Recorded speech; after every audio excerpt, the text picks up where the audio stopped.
Dionysus, originally known as the Greek god of fertility, later became chiefly recognized as the god of wine and pleasure. In Greek mythology, Dionysus was the son of Zeus and Semele, a mortal woman.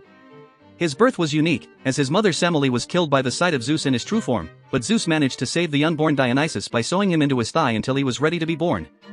This unusual birth was just the beginning of the extraordinary life and influence of Dionysus in Greek mythology.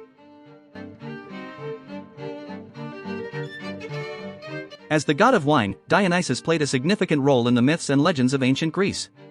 His association with wine and vineyards made him an important figure in the lives of the people, as wine was a central part of their culture and religious practices.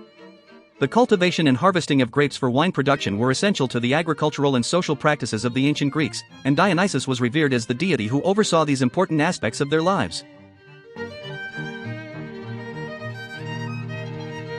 Dionysus was often depicted as a youthful and androgynous figure, with a wreath of ivy or grapevines adorning his head. He was known for his joyous and carefree nature, as well as his ability to inspire ecstasy and revelry in his followers.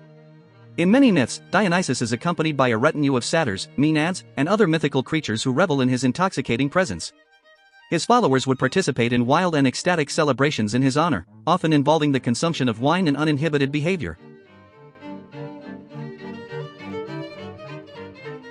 One of the most famous myths involving Dionysus is the story of his journey to the underworld to rescue his mother Semele.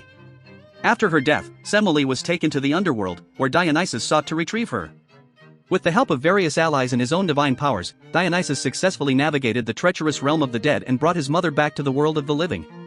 This myth reflects Dionysus's dual nature as a god of life and death, and his ability to traverse the boundaries between the mortal and divine realms.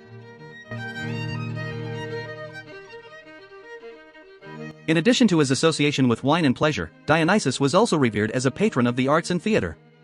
The ancient Greeks believed that he inspired creativity and artistic expression, and his festivals often featured dramatic performances and other forms of entertainment.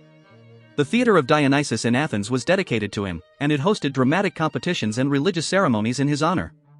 Many of the great playwrights of ancient Greece, such as Aeschylus, Sophocles, and Euripides, wrote and staged their works as part of the celebrations of Dionysus.